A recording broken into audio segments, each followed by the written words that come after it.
Good evening and welcome to week 2. I just want to say it has been a long Monday, and I have been quite busy, but this is the highlight of my day where I get to reach out to you all. I hope your day or the start of your week wasn't as busy as mine. As stated in my last video, I just wanted to take time to let you know what's coming ahead with our chapter 2 on cognitive development, as well as highlight some of your papers from this week. I do apologize because I did not get a chance to print my notes today, so they're all on my cell phone. So if you see me looking down, I'm just going through some of the notes from the papers that you all wrote this week. I want to first start off by saying I know we had a couple of hiccups, but overall, you all did amazing on your reflections this week, and I am quite proud and impressed.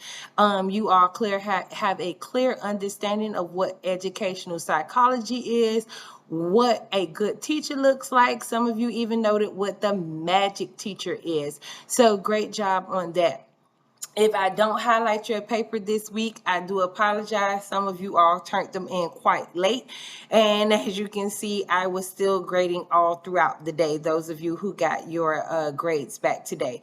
But overall, again, I want to say very good job. I believe I still have about 3 papers that need to be graded, but they will be graded by the end of tonight.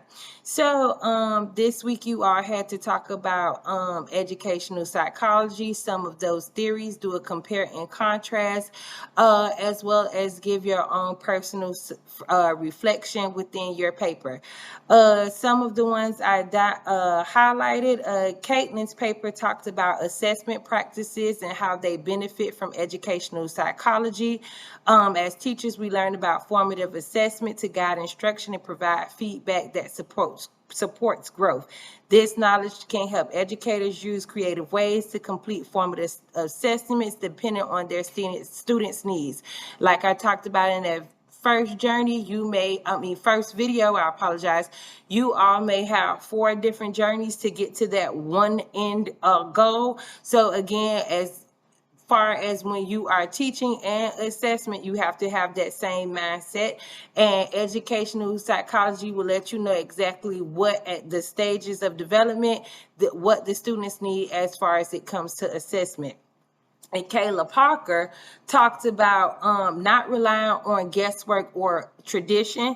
Teachers who apply educational psychology are intentional about their practice, planning carefully, reflecting on outcomes, and adapting instruction to meet needs of all students and not just one student. I think adapting is the big key term there, that on the spot, that decision making that chapter 1 talked about. Sometimes we can't wait for when we get to the end of a formative assessment or when we're grading papers. We have to have that witness or that knowledge to know this is not working at that moment and to go ahead and change on the spot.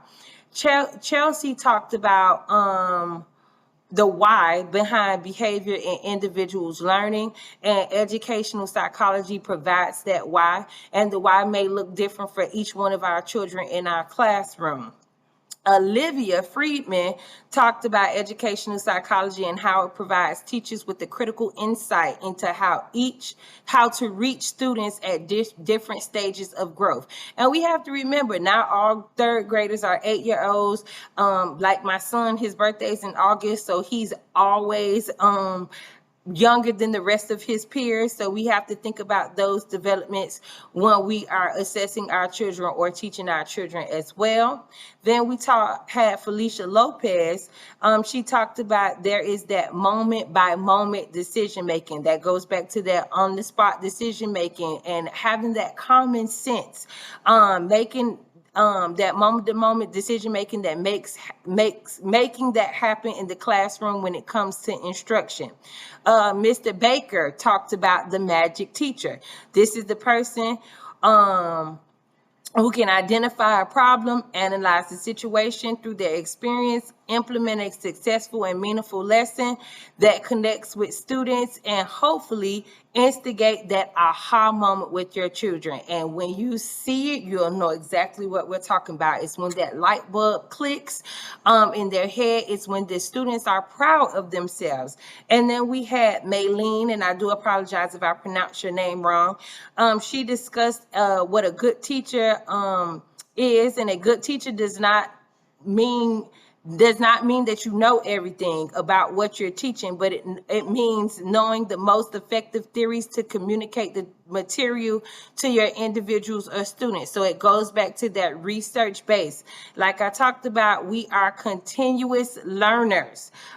So having the resources to back up and stand on what we're doing in the classroom.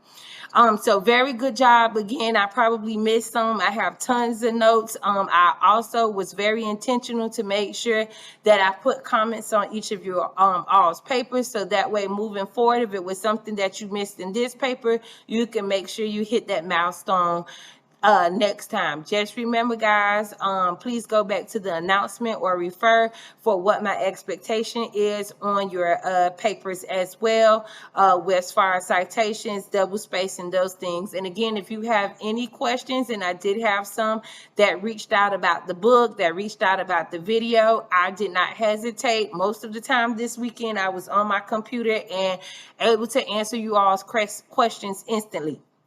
Now, moving forward, cognitive development is what we're talking about in chapter 2. And in this chapter, we're focusing on cognitive development, how students grow, think, and learn over time, and how that impacts our teaching. My PowerPoint discusses the Piaget's theory of cognitive development, which describes the 4 stages: sensory motor, which is from birth to age 2, pre-operational stage, which is 2 to 7, concrete operational stage, which is ages 7 to 11, and formal operational stage, which is ages 11 and up. Now, I'm not going to dive into it too much because you all have a wonderful PowerPoint that I made for you all. I do want to hit that Piaget also emphasized the importance of assimilation and accommodation, which describes how children adapt their thinking as they encounter new information. The chapter also talks about the Vygotsky social cultural theory, which highlights the role of social interaction and culture in learning. He introduced important concepts such as zone of proximal development, which I saw in some of your papers, so good job. He also introduced scaffolding and private speech, all showing how teachers and peers help students stretch beyond what they can do alone. We also will be talking about the bioecological model, which reminds us that children development is influenced by multiple environments. So not just their home environment, but the community and a larger social system as well. The chapter discusses that nature versus nurture discussion or debate that has been long rooted, even when I was still in school. The chapter then discusses language and literacy and development. And those of you who want to be reading teachers, or for that matter, science and even in math, we have our numeracy literacy as well. This is a very important aspect for you all. And finally, the chapter introduces the idea of the intentional teacher, someone who understands these developmental patterns and uses them to plan instruction. Again, some of you spoke about being intentional as it relates to educational psychology. So now you're going to see how the chapter 1 builds into chapter 2. In short, this chapter emphasizes that knowing how children think, learn, and develop allows us to make better teaching decisions that support growth in every student. I also want to highlight that if my assignments are not quite open yet, in the PowerPoint, the assignment is on the very last page of the PowerPoint, so you all can begin working. As of today, you will have all of the modules up to module 4, and by the end of this week, you should have module 5 as well. So even if my actual assignments are not open, you can all go ahead and start to work. I've also opened up the discussions for week 2 as well as week 3. Again, I am quite pleased with the assignments that I received. The videos were awesome. I also tried to make comments on those. And I'm just glad that I'm getting to know all of you all. Those of you who have not turned in a video, please do so. I just really want to know who you are and what we're striving towards and what drives you to be a teacher. Have a wonderful rest of the week, and I can't wait to read all of your papers this week. Have a good one.